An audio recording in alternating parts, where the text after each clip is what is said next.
Bloomberg Audio Studios. Podcasts, radio, news. This is Bloomberg Businessweek with Carol Massar and Tim Stenovec on Bloomberg Radio. Cause when you're worried, your face will frown, and that will bring everybody down. So don't worry. Be happy. Don't worry. Don't Be worry. happy. Be happy now. Well, NVIDIA's rise to $3 trillion in market cap has been swift. It's added $2 trillion to its market value just since November. For some context, Carol, that $2 trillion that it's added is more than the market cap of all but 7 companies in the S&P 500. That's context and perspective. That's just the market cap that it's added in the last few months. Cray, anyone? Some people think it is. Although some would say there are fundamentals there too. Well, analysts are still really bullish on it. It's got 65 buys, 7 holds, and 0 sells, according to data compiled by Bloomberg. So a lot of bulls out there. Our next guest, not one of them. In fact, he likens NVIDIA in 2024 to Cisco in the year 2000. Just a reminder, a little history lesson. Cisco stock dove close to 90% in the dot-com bubble. I think Kathy Wood has also written about that in terms of Cisco. Cisco, yeah, but Right. she got out of NVIDIA and she's missed this run-up. She did. All right. So back with us is Jared Dillian. He's the editor and publisher of the market newsletter, The Daily Dirtnap, a former Bloomberg opinion columnist, also the author of several books, including his newest, No Worries, How to Live a Stress-Free Financial Life, which we have had fun going through and talking about. He joins us in our Bloomberg Interactive Broker studio. Great to have you back. How are you? It's great to be back. Thank you. So let's start with NVIDIA. Yeah. Why do you think it's a bubble? Gee whiz, look at the chart. But just because the chart goes up, It's gone parabolic. So let me give you something for context. So you said Cisco went down 90% in 2000. right? If NVIDIA goes down 75%, which I think it had close to a drawdown like that before in 2022, if it had a 75% drawdown, it would still be a $750 billion company, which is incredible. So the way I look at this is you've had narrowing market leadership, okay? So when I had started my career in 1999, I was actually on the options exchange in San Francisco, and you had a number of stocks that were leading, and it became narrower and narrower, and you had one stock left. It was Cisco. They missed on earnings. I think it was like March 11th of 2000, and then it was down from there. 6 months ago, people were talking about the Magnificent Seven. Right. And then it became the Magnificent Four, and now there's one stock left, and that is the definition of narrowing breadth. The interesting thing about this is that the median PE of non-tech companies is not expensive. If you look at the non-tech part of the S&P, Right. it's actually not super expensive. It's the tech part that makes it overvalued. So. Okay, so what would you say to the folks who come out and say, well, NVIDIA's got a real moat. There's real demand for its chips and what it provides. Look no further than the backlog and the companies that are lining up to buy it. So there is a story there that it's fundamentally worth this much. I mean, revenue is expected to grow about 100% year over year. Yeah, in 2025. Now, mind you, in 2024, it was a lot more. I'm just looking. Actually, this is quarter to quarter. But anyway, I'm just saying it's still it's a doubling of revenue. Yeah, I mean the same was also true of Cisco in 2000. And when it got to the peak, you had to say how many routers do they have to sell in order to make this valuation worthwhile? And it was just an astronomical number. So, the pushback I get in NVIDIA, and by the way, I'm not short NVIDIA. I'm not suicidal, right? Like I don't. Do you own NVIDIA? No, I don't own it either. In an index fund? I guess technically I do. Okay. Yeah. So, but the pushback I get all the time is revenue growth. But if you look at the second derivative of that, when that turns, that's when it's vulnerable. Look, when I talk to young people, former students of mine, former interns, stuff like that, and I ask them what stocks they all own NVIDIA. It is a consensus stock. Everybody owns it. I've seen this before. That's worrisome to you. Yeah. Hey, speaking of bubbles, you've written a lot on Twitter and in your newsletter recently about private equity. You think it's in a bubble. You recently wrote that you don't think private equity will be the cause of the next crisis, but it will greatly exacerbate it and prolong the pain over a period of years. What are you seeing in private equity that you don't think others see? Private equity made sense in the 2010s when you could buy companies at 4 or 5 times and interest rates were zero. I mean, it made sense to buy cheap companies and lever up. Right. But now they're buying companies at 10 to 12 times and interest rates are 5.5%. It makes a lot less sense. There are 17,300 private equity firms in the United States. And they're all competing for deals. They're rolling up every asset imaginable, whether it's pizza parlors or bowling alleys or minor league baseball teams. It's really reached the point of saturation, and there's so much competition for deals that they're getting more and more overvalued. Plus, there's no exits. People have written about that before. There's no IPOs, there's no acquisitions, there's no exits. There was an article written the other day about, I can't remember the context, but basically someone in private equity said they predicted the next decade is going to be pretty rough. Scott Kleiman, Apollo Global Management, Scott Kleiman said the private equity industry must face up to the reality of lower valuations. Everything is not going to be okay. And that was our Bloomberg story that he put out there. He did a session at Super Return International in Berlin. So they've been weighing in on this.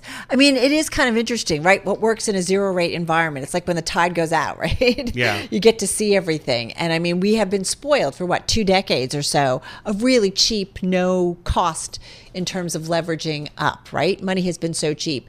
It's very different in an environment that even if historically it's low percentage-wise, it's still a different investing environment. It's a completely different investing environment. And, I don't know the path of interest rates in the future, but private equity is very vulnerable to rising interest rates. Let's say after the election, we have a resurgence of inflation. Inflation goes back to 6%. Right. 10-year yields go from 4.5 to 5.5 or 6. You're going to see the big private equity firms, they'll be down 30% on that. Because of taking markdowns in their investments, Yes. or just because of companies that just can't survive in a higher rate environment? That So when too. they go to refinance or whatever, they're like, I can't do this. Yeah.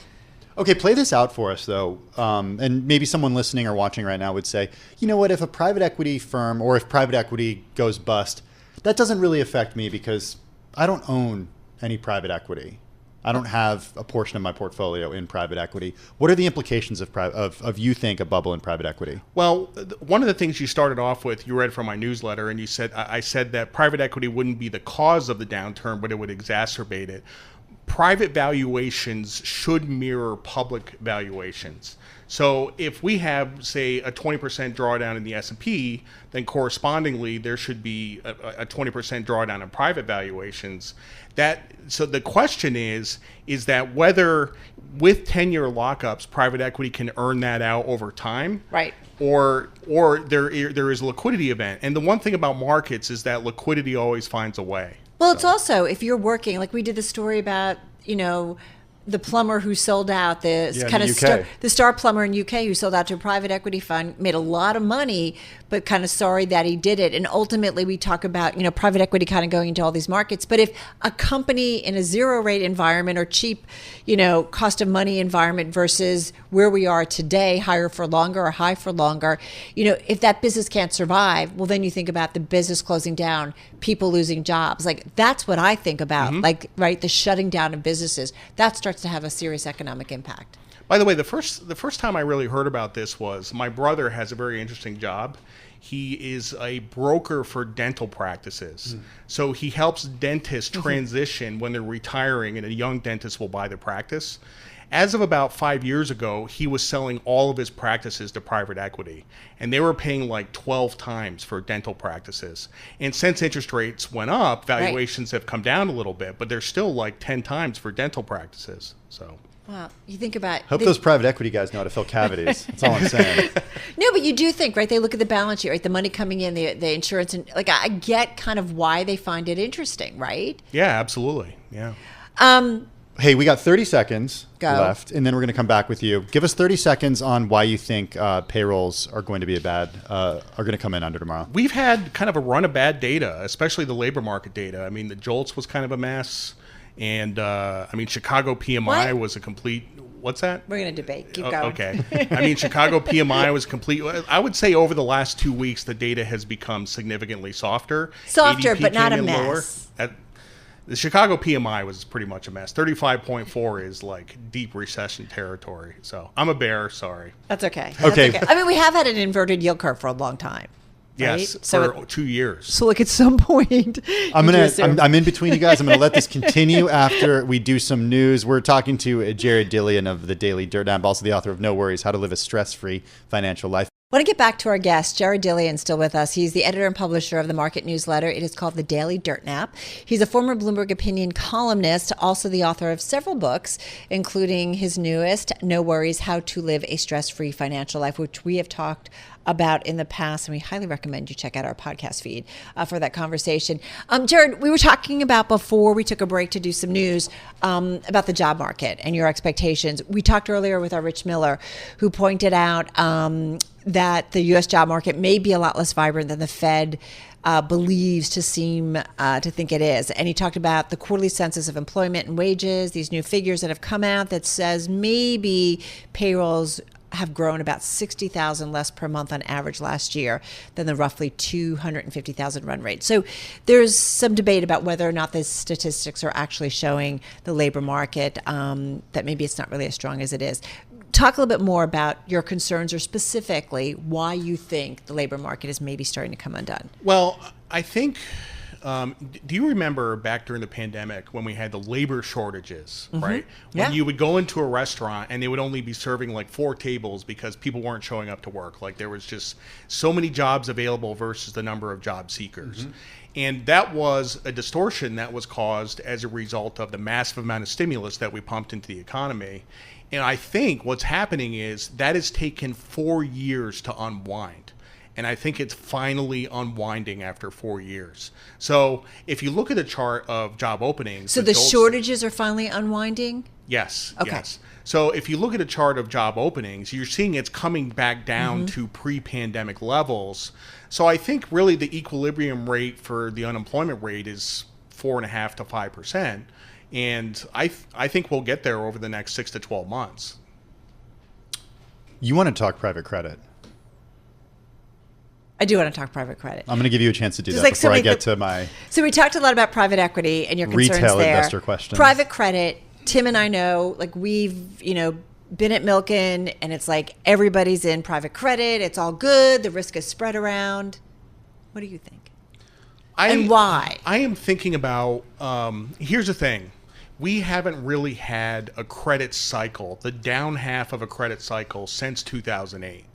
We had a credit bear market in 2002. We had a credit bear market in 2008. We almost had one during the pandemic, but the Fed started buying corporate bond ETFs, and they basically jawboned the credit markets higher. So we really haven't had a downturn in credit in 16 years. And bear markets and credit are awesome. They're great. If you are an income investor, you can get investment grade bonds at 8 to 10% yields. You can get high yield at 14% yields. Right. It is like I've been waiting for an environment like that for a long time. And I think that if private credit comes unglued, like I said before about private equity, correspondingly it should match with the public markets. I think we might get that opportunity. So what is that unwinding? Or what does that scenario look like? Does it look like a GFC? What does it look like? I don't know what it looks like. I don't think it looks like a financial crisis, but if we are overdue for a bear market in credit. We have built up a lot of excesses over time. So there's a lot of money. There's still a lot of liquidity out there. 1.8 trillion in private credit. It's a lot. So okay. TBD. Let's talk Or GameStop to be and continued. Roaring Kitty. Sure. Keith Gill is going to do a YouTube tomorrow. He is? Yeah. Yes. This is breaking in the last couple hours. Okay. So you argue that what's happening when it comes to GameStop is market manipulation. You acknowledge you're not a lawyer, but you think that Roaring Kitty, what he's doing, should be looked at by regulators. So the pushback I get from people on this is, well, he's not really doing anything different than Bill Ackman or Muddy Waters or Hindenburg. He builds up a position, he announces the position, and then it moves in his favor, right? But the way I look at this is that it really comes down to intent. when Bill Ackman does it, there's an investment thesis behind it. There's like a core investment thesis that's based on fundamentals and facts. His intent is specifically to manipulate the stock higher. So like I said, I'm not a lawyer. I don't really understand securities law, but if the SEC allowed this to happen, just from a philosophical standpoint, imagine that there were 100 people doing this or 1,000 people doing this, and the market was manipulated in many different ways. Like, that's not really a result that you would want to have. So, Could he not just be buying it because he likes it? I mean, that would if that would be his defense for sure. I mean, and that's what he said in front of Congress when he was zooming in to that congressional hearing. He said, "I like the stock," and that was basically his defense. But I mean, where's everybody else who's following? Are they doing their institutional research or fundamental research? Because some would say the institutional guys got involved because they were wanted a piece of the action. Now, were they doing their fundamental research when they were potentially chasing it? Absolutely not. So it's where do you go with this? Yeah.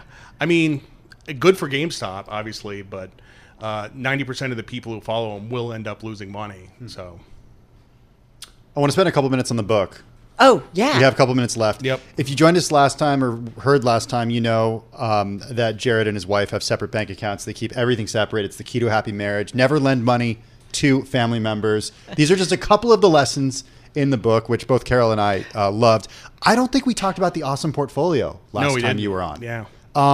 Talk about what this is. It's this portfolio construction that you say is kind of bulletproof. So the conventional wisdom for retail investors is that you put all your money in the S&P 500 and you ride out the volatility, and at the end you have a big pile of money, right? The problem is when you invest in an index, you get the returns of the index, which are very, very good, but you also get the volatility of the index. Yeah. S&P 500 is very volatile. Like in an average year, it'll move 15 to 20% up and down. So what that causes you over a 40-year investing career is a lot of ups and downs, sometimes a lot of heartache. And sometime in that 40-year investing career, you will have a bear market that exceeds 50% or more, right? You will see your life savings cut in half. Now, what the awesome portfolio does is it takes 5 asset classes, stocks, bonds, gold, cash, and real estate, and it splits them into 20% portions. This portfolio returns about 1% less than the S&P 500 with almost half the volatility. Wow, that's a big change. And the drawdowns are much lower. So the worst drawdown in the history of the awesome portfolio has been 12%. Okay. In 2008, the S&P 500 was down 38%. The awesome portfolio was down 9%. So if you say the worst year I can possibly have in my investing career is down 12%, that is the kind of volatility you can ride out. So is that actuality or just back testing? That's You just got about 20. No, that's historical. That's historical. Yeah. There's a whole chapter in the book about the awesome portfolio. This is why we wanted to bring him back. It's just such fun to get his perspective. Jared, thank you so much. Thank you very much. Jared Dillian, editor and publisher of the market newsletter, The Daily Dirtnap. His book, No Worries, How to Live a Stress-Free Financial Life. Separate bank accounts, too. Husband and wife. The key to a happy marriage. According to Jared. Yes. This is Bloomberg. This is Bloomberg Businessweek. Insight from the reporters and editors who bring you America's most trusted business magazine, plus global business, finance, and tech news as it happens. Bloomberg Businessweek with Carol Massar and Tim Stenovec on Bloomberg Radio. It is Bloomberg Businessweek. Carol, I don't know if you saw this. What? Maybe you had time to read it on your 2-hour trip from JFK home yesterday. I could have knitted everybody a sweater in that time. New York Magazine's not, though. Curbed was out with a piece last week. It had a great headline. The private helicopter to the private jet is the new flying private. So it talks about the increasing number of folks who are taking a car to the West 30th Street helipad here in Manhattan. That chopper is warmed up. It's waiting for them. They make a 5 to 7 minute helicopter ride to Teterboro to catch their private jet. They're cruising over the gridlock below them. I think you were in that gridlock last night. I definitely was. Saving 20 minutes to an hour depending on traffic. I don't know. It sounds pretty magical, Tim. Yeah, it sounds a lot better than the 2 hours you spent getting from JFK home last night. Yeah, a lot better. For a check on private aviation, though, which we should note is off its pandemic peaks. Right. We welcome back Janine Iannarelli, founder and president of Par Avion. It's a private aircraft broker that specializes in pre-owned business jets. Janine joins us from the Saratoga Racecourse in Saratoga Springs, New York, where racing is already underway ahead of Saturday's Belmont Stakes. Janine, how are you? I'm great. How are you all doing today? Yeah, we're doing well. Welcome back to the program. We'll get to Belmont in a minute, but give us a big picture of how your business is going, given that we are off of pandemic highs when it comes to private aviation.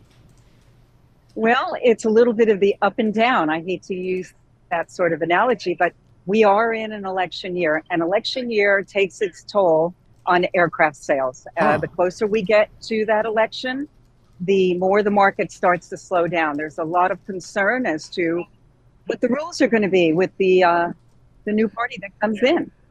So I didn't necessarily mean a party. Our political party. Talk a little bit about that. Does this happen every 4 years? Does it happen when there's a surprise? What's the track record here? It does. The business jet market does not like surprises. It does not like instability. It doesn't like anything to upset the apple cart. And it does happen every 4 years regardless. And, I wish I could tell you why. It's just that I can tell you that the people in the trade plan for it. So how is it manifesting in your business right now? Oh, it's much slower than it was 2 years ago. And even in comparison to last year, I can see that the buyers are being much more cautious before they actually open their purses. They're spending a great deal of time reviewing the asset, and sometimes they get really close and then they back themselves up and we just have to wait them out. I don't understand, because we, fairly regularly talk about the wealthy are getting wealthy. And I'm not just talking about billionaires, but I'm just talking about in general. And so I'm trying to understand. Remind us who, Janine, in general, is your typical buyer. Now, for me, the classic buyer is an entrepreneur, self-made. They've built their business. They've sold their business. They're independently wealthy. That's the big bulk of my personal business. A portion of that is also corporate. Now, corporate's perhaps a bit more consistent because they look to turn their aircraft over every 5 to 7 years because they want to have warranty coverage for the aircraft. They don't want any surprises either. But that comes more from the operational side. And is it American buyers or global buyers? I'd love any kind of geographic color you can give us. Well, this is, I would say, more specific to the United States. I mean, we are the largest marketplace in the world for business aircraft. And the drivers for why people acquire aircraft here are a little bit different than the rest of the world. We also are one of the most friendly environments for operating aircraft privately. The U.S. is? Yes, absolutely. And one of the big reasons for that is the airspace, the available airspace, the ability to fly direct from point to point. The airspace is so tightly congested. Let's just take Europe, for example, or regulated, that you have to get a slot for arrivals and departures in most of the airport, particularly at very busy times of the year. It's a deterrent to operating your aircraft freely. And we are the essence of freedom here in the United States. Who's been selling aircraft? Who's been looking to offload? Well, I wouldn't use the word offload because I don't see people dumping their aircraft. What you're seeing is a transition. People who tested the market in the pandemic, who bought small jets, are actually looking to upgrade. Okay. So I have a number of inquiries based on the airplanes that I have that are going from small jets to medium to large cabin. In terms of, you talked about the typical client you have, the entrepreneur, the person who sells their business, is self-made, is independently wealthy. What do they then go do with that aircraft? The question that I have is, are they 100% flying on it themselves, or are they leasing it out or chartering it to other folks when they're not using it? So I think the perspective that most of the buyers today take is, what's the easiest way to place the aircraft into service and continue that service? And generally that would be a management company as opposed to an independent flight department. And when you're with a management company, there's usually the added benefit of saying, would you like to charter the airplane? And I would say that the vast majority of people who have aircraft under manage will certainly agree to also chartering. Go ahead. No, are they chartering, when the management company is managing it, do they handle everything including pilots, or do you have the same pilots all the time. No, everything. Well, that's an arrangement you have to make with the management company. But generally, yes, you can specify that you would like flight crew to Asking stick for a with friend, your Carol. airplane. Asking for a friend. Asking for a friend. That's good to know. Influencer. I want to know that friend. Yeah. How much of what you're doing, though, it sounds like you said individual, like entrepreneurs and so on and so forth. How much work do you do with actually corporations and companies?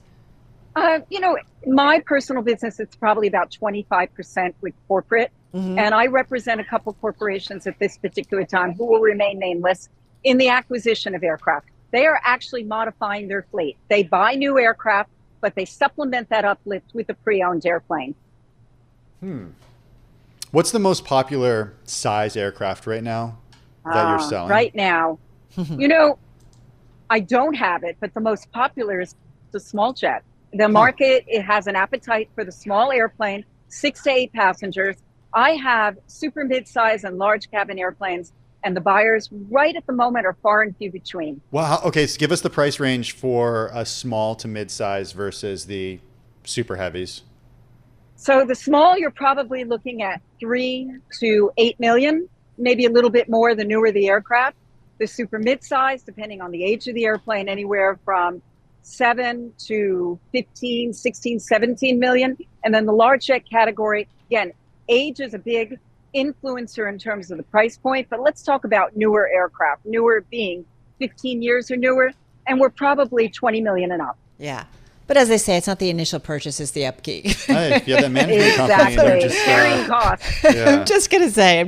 chartering it out. I'm just going to put it out there. Carol? I'm just saying, or so I hear. The Belmont Stakes, tell us a little bit about the weekend and the amount of activity that you're seeing of people, chartering a private jet to go up and see the race. Well, so I hear, and just like any major sporting event, you should see an uptick in the traffic into the greater area, Albany, Saratoga. I went by the Saratoga airport earlier today, and they looked busy in the sense of people arriving, dropping their passengers, and moving on. There weren't a whole lot of airplanes parked there, but the ramp space is pretty limited, and especially because they have some construction going on. But the area airports are prepared for an influx that, you'll see 100% increase in travel. And the Belmont Stakes Festival kicks off today, as you can see from the background and the activity. You seen any races yet? Oh, yes. You won any money yet? I'm ahead for the moment. Okay. Enough to buy a maybe small jet? Oh, I can't even buy a cocktail here with what I won. All right. Seize the Gray, Resilience. Do you have a favorite? I have to go with Seize the Gray. First of all, I'm partial to grays. That's the color of most of the horses that I've owned personally. Who doesn't love D. Wayne Lucas? I mean, love it. A legend in the business. And, Got rookie it. basically jockey. Got to go with Seize the Gray. I'm looking at odds 8-1. We will see what happens. Janine Iannarelli joining us, founder and president of Par Avion, on site at the Saratoga Racecourse in Saratoga Springs, New York. Races this weekend. This is Bloomberg.